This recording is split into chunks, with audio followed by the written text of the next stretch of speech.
सभी को नमस्कार। मैं राजकुमार विश्वकर्मा। हमेशा की तरह हमारी कुछ खास चर्चाएं, खास तौर पर चुनावी तर्क वितर्क को लेकर और क्षेत्र की स्थिति परिस्थिति को लेकर के कुछ खास चर्चाएं करते हैं। हमारे साथ वरिष्ठ पत्रकार संतोष मिश्रा जी हैं, दैनिक समय से। संतोष जी, मैं सबसे पहले आपसे जानना चाहूँगा कि इस क्षेत्र में, खास तौर पर पत्रकारिता क्षेत्र में, आप कब से हैं? बहुत बहुत धन्यवाद राजकुमार भाई आपको। हम लोग 1990-91 से इस क्षेत्र में काम कर रहे हैं और हमेशा जनहित के मुद्दों पर हम लोग फोकस करते रहे हैं और लगातार काम करते आ रहे हैं। अभी इतने वर्षों की जो पत्रकारिता थी, मैं खास तौर पर आपसे जानना चाहूँगा कि कोतमा विधानसभा क्षेत्र को लेकर के आप लोग किन परिस्थितियों को देखते हुए आए हैं और कोतमा विधानसभा क्षेत्र में आपको क्या लगता है, क्या परिवर्तन होना चाहिए या फिर जो पहले जैसा चल रहा है वैसे चलने देना चाहिए? देखिए, एक अपेक्षा तो रहती है हम लोगों की, और 2008 में कोतमा विधानसभा क्षेत्र सामान्य सीट घोषित हुआ तो आम लोगों की एक मान्यता थी और एक सोच थी कि परिवर्तन होना चाहिए। हम लोग जो देखते थे रीवा या अन्य जगहों पर कि जहाँ पर सामान्य एमएलए हैं, सामान्य विधायक हैं, तो विकास की दर वहाँ पर अलग रहा है, तो एक आकांक्षा थी लोगों की कि परिवर्तन होना चाहिए। नहीं तो कहीं ना कहीं पर क्षेत्र के लिए जो चुनौतियां सामने आ रही हैं उन पर थोड़ा सा प्रकाश डालेंगे, क्योंकि देखिए, चाहे बिजली की बात करें, चाहे कोतमा की या राजनगर की बात करें, तमाम कई तरह की समस्याएं हैं और सबसे बड़ी चुनौती है कि कुछ महीनों पश्चात विधानसभा के चुनाव होने हैं, प्रत्याशी आपके सामने ढेर हैं। तो क्या आप वाकई इन सब चीज़ों को लेकर के कितना आप तर्क वितर्क करना चाहेंगे और कितना आप ये बात कहेंगे कि कितना विकास हुआ है या कितना अच्छे काम हो रहे हैं, और आगामी जो चुनाव होना है उसमें ढेर सारे जो प्रत्याशी हैं, तो मैं सबसे पहले आपसे ये बात जानना चाहूँगा कि प्रत्याशियों के लिए आपकी क्या तर्क है? राजकुमार जी, अभी तक मैं समझ रहा हूँ कोई भी प्रत्याशी या कोई भी नेता ये समझाने में सफल नहीं हो पा रहा है कि आखिर वो विधायक बनना क्यों चाहते हैं। इस कोतमा विधानसभा क्षेत्र में स्वास्थ्य की समस्या आप देख रहे हैं, शिक्षा की समस्याएं आप देख रहे हैं, वर्षों से आप पत्रकारिता क्षेत्र में काम कर रहे हैं, इन मुद्दों को उठाते हैं। सड़क की हालत आप देख रहे हैं। अभी आप कोतमा में देख लीजिए, 10 करोड़ रुपए के करीब राशि जारी हुई थी मॉडल सड़क के लिए। उसका एस्टीमेट तैयार किया गया, सर्वे किया गया, और वो बना कैसे है, किसी छिपा हुआ नहीं है। किसी भी दल के नेता ने इस मुद्दे को नहीं उठाया, जबकि पैसा आया है सौंदर्यीकरण के नाम पर। और मैं समझता हूँ कि आने वाले 50 सालों तक अब इस नाम से पैसा नहीं आएगा। 1 मीटर 30 मतलब 1.30 मीटर्स का डिवाइडर बनना है। आप देख लो कितना बना हुआ है। डिवाइडर के दोनों तरफ 7.5 मीटर के रोड बनने हैं। आप देख लो कितना बना हुआ है। ये एक मुद्दा तो ये हो गया। दूसरा, आप स्वास्थ्य का देख लीजिए, 8 डॉक्टरों के पद यहाँ पर स्वीकृत हैं, महिला चिकित्सक के पद स्वीकृत हैं। पदस्थ कितने हैं आपसे छिपा हुआ नहीं है। कोतमा में आयुर्वेदिक अस्पताल शासन के द्वारा संचालित है। किसी से पूछिए, क्या किसी को पता है कहाँ संचालित है? यहाँ पर एक अटैचमेंट के भरोसे काम चलाया जा रहा है। एक महिला चिकित्सक है यहाँ, दीपा रानी मरांडी, उनकी पदस्थापना बिलियाबड़ी प्राथमिक स्वास्थ्य केंद्र में है, उनको यहाँ पर अटैच कर दिया गया। प्रेमलाल बैया,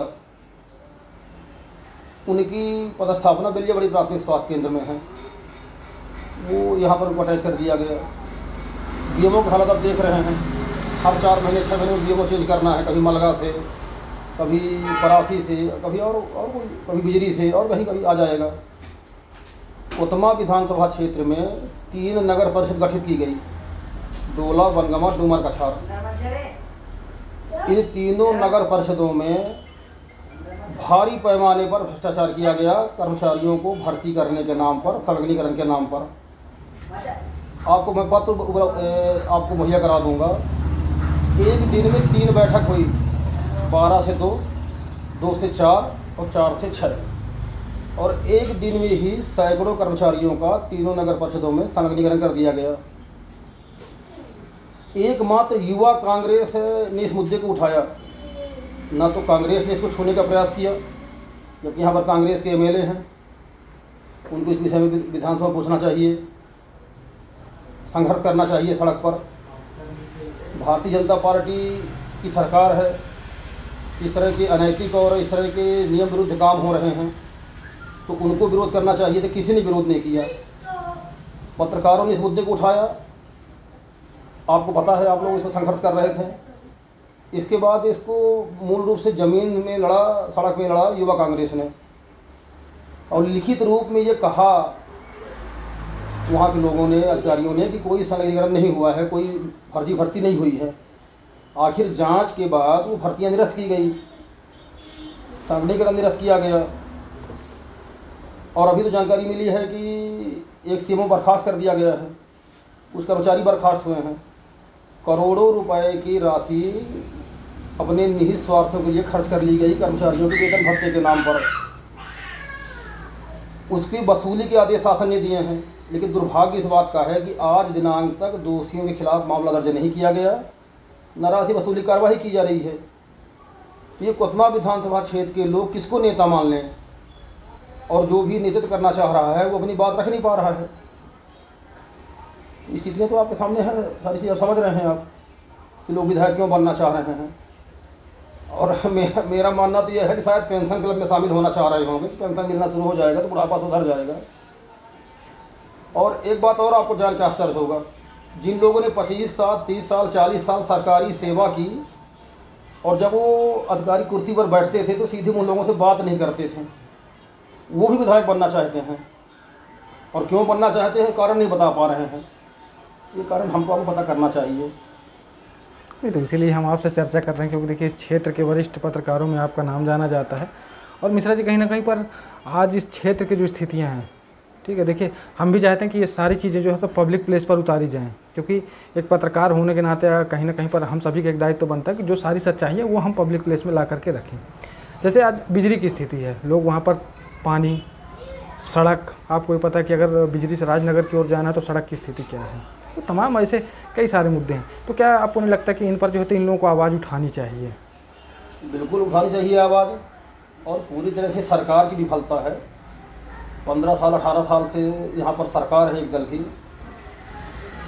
तो उनका दायित्व तो बनता है। और यहाँ पर विगत 10 वर्षों से कांग्रेस के एमएलए रहे हैं और अभी वर्तमान में कांग्रेस के यहाँ पर विधायक हैं, तो उनका दायित्व तो बनता ही है कि इस मुद्दे को उठाएं और अपने ही विधायक निधि से राशि दे करके भी करा सकते हैं। अब वो ऐसा क्यों नहीं करा रहे हैं और किन मुद्दों पर कहाँ पर उन्होंने बात उठाई है, कुछ तो पता नहीं है।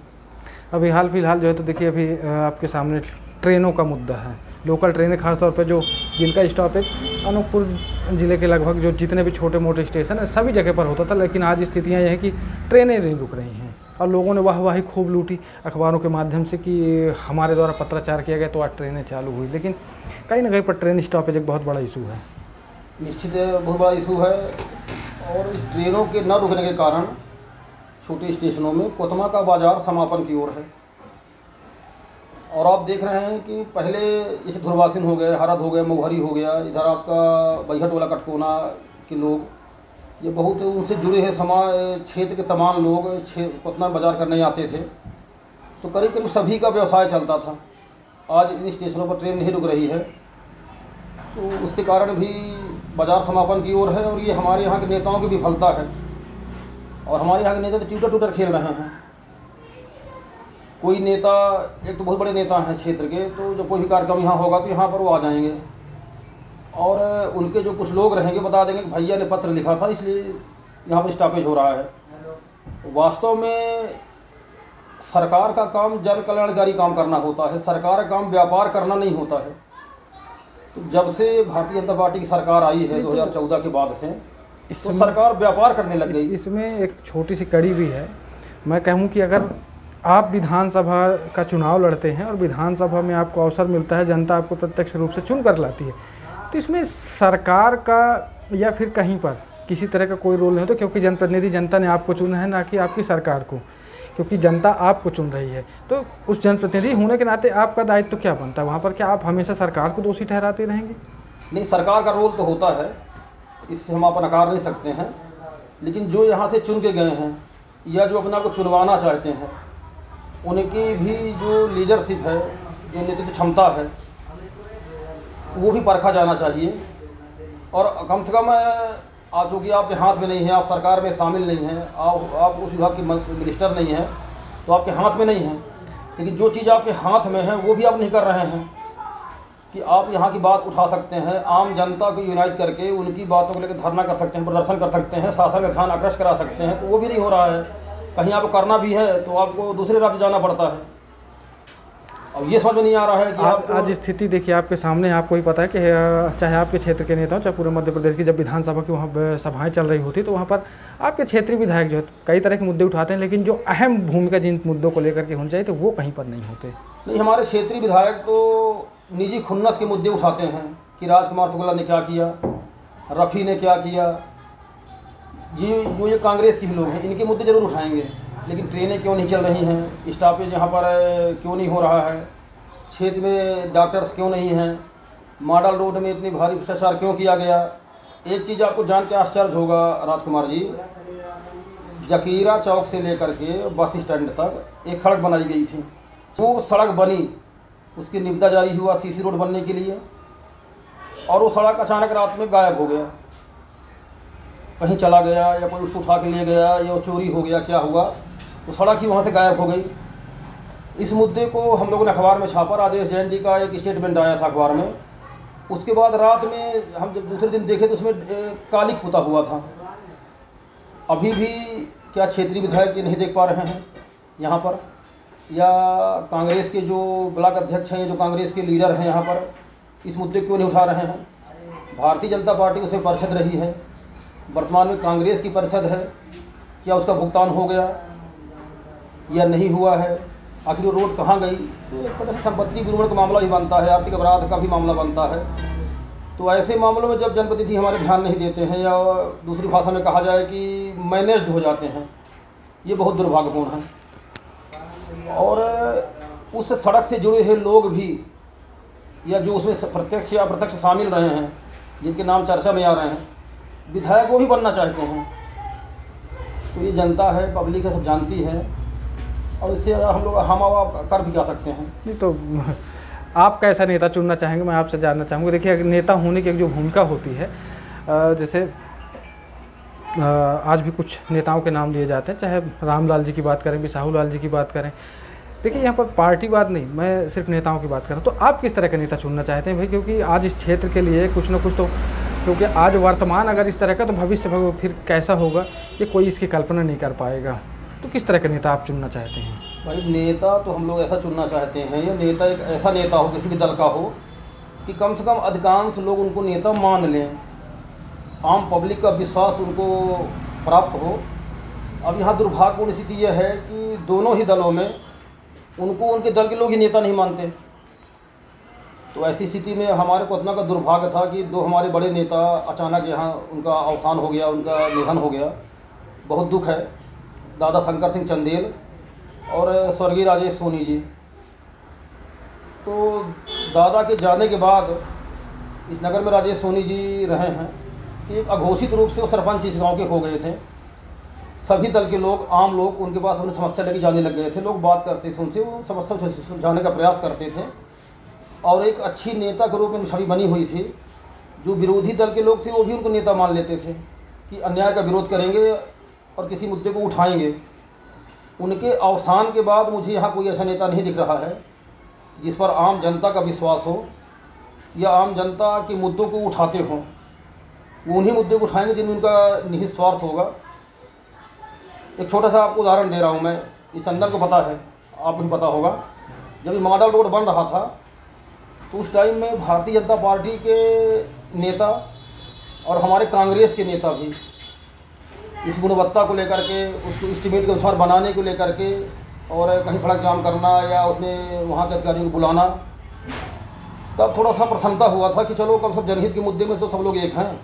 लेकिन जैसे ही सरकार बदली, कांग्रेस की वहाँ पर परिषद आई, उसके बाद से दोनों दल के लोग उस मुद्दे में एक हो गए। तो अब किसको नेता चुनेंगे आप बताइए आप, या कैसा नेता चाहिए? नेता का मतलब होता है जो लीड करे, जो नेतृत्व करे, जो अगुवाई करे। तो यहाँ तो इस बात की होड़ बची हुई है कि मुझको आप टिकट दे दो, मेरा विकास हो जाए, मेरी आर्थिक स्थिति सुधर जाए, अगले बार दुर्भाग्य से ना जीत पाऊँ तो मेरे पेंशन योजना का मुझको लाभ मिलना शुरू हो जाए। मनोज अग्रवाल जी यहाँ से एमएलए थे, जनता ने आपको चुना था ना भाई। दिलीप भैया यहाँ से एमएलए थे, जनता ने चुना था ना आपको। अब आपको टिकट नहीं मिली या आप चुनाव हार गए, वो विषय अलग है। लेकिन जिन लोगों ने आपको मत दिया या जो लोग आपके साथ काम करते रहे होंगे, उनके प्रति आपका क्या दायित्व है। तो अपने घर में आप बैठ गए, अब 4 साल बाद आप फिर चाह रहे हो मुझे टिकट मिल जाए तो मैं नेता बन जाऊँ। इसी तरह तमाम लोग, बहुत लोग बाहर से भी आ गए हैं। जो लोग 30 साल 40 साल नौकरी करते थे वो भी आ गए हैं। कुछ ऐसे लोग भी आ गए हैं कि जिनको पता है कि उनकी स्वीकार्यता यहाँ ना के बराबर है, लेकिन वो भी प्रयास कर रहे हैं। ये स्थितियाँ इसलिए बदली है राजकुमार जी कि 2018 में एक अप्रत्याशित चुनाव परिणाम आया कोतमा में, तो लोगों का एक उत्साह बढ़ गया कि हम भी विधायक बन सकते हैं, जबकि 18 की स्थिति जस्ट अलग थी। ये स्थिति बिल्कुल पूरी तरह से अलग है। तो यहाँ की पब्लिक अब समझ गई है, बहुत होशियार और जानकार पब्लिक है। उसी नेता को चुनेगी जो उसके दुख सुख में शामिल होता रहा होगा। पिछले 5 सालों से 4 सालों से जो जनहित के मुद्दे के लिए लड़ता रहा होगा, आम लोगों के लिए उपलब्ध रहा होगा, और जिसके टेलीफोन दिन रात चालू रहते होंगे। ऐसे नेता को पब्लिक नहीं चुनेगी कि जिसका 12 बजे बाद फ़ोन बंद हो जाए और सवेरे 12 बजे बाद चालू हो।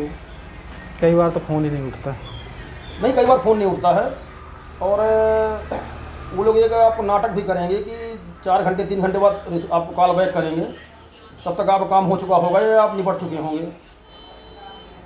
तो पब्लिक चाहती है कि ऐसा जन नेता आए, जनता के बीच का आए, किसी गरीब परिवार से आए, कि जो जनता के दुख सुख को समझता हो, ज़मीनी मुद्दों को समझता हो, चाय वालों के, पान वालों के, सब्जी वालों के, भाजी वालों के, ठेला वालों के, हमारे आप जैसे हर वर्ग पत्रकारों के, व्यापारियों के मुद्दे को अच्छी तरह समझता हो, और ठीक है समाधान ना कर पाए भी उसके लिए आवाज़ उठाए लड़ने वाला व्यक्ति चाहिए। ऐसा व्यक्ति नहीं चाहिए कि जो आपका विरोध करे उसके खिलाफ आप कार्रवाइयाँ करा दो, उसको आप जेल भिजवा दो, फर्जी FIR करा दो। ऐसा नेता नहीं चाहिए भाई इस विधानसभा क्षेत्र को। पब्लिक यहाँ की सब समझ रही है और अगली बार निर्णय लेगी, ये भी समय है। चलिए, बहुत बहुत धन्यवाद संतोष जी। और ये जो चर्चा है, क्योंकि कहीं ना कहीं पर कोतमा विधानसभा क्षेत्र के लिए चुनाव एक चुनौती है, और इस चुनौती में जो है तो परिपूर्ण रूप से जो है तो कौन मैदान में होगा, क्योंकि आने वाला समय तय करेगा। और हकीकत यह है कि वाकई में जो है तो कहीं ना कहीं पर इस विधानसभा यानी कि कोतमा विधानसभा क्षेत्र के जो भी नेता अपने आप को मान रहे हों या जो अपने आप को प्रत्याशी मान बैठे हैं, हकीकत यह है कि क्षेत्रीय समस्याओं पर किसी तरह की कोई पहल करना ही नहीं चाहता। कि समय देना पसंद करें या ना करें, चलिए खैर, जो हमारा काम हम तो वो करते रहेंगे, और ये चुनावी यात्रा, हमारा चुनावी तर्क वितर्क चलता रहेगा। इसके साथ अगली कड़ी में हमारी मुलाकात फिर होगी। मैं राजकुमार विश्वकर्मा, धन्यवाद।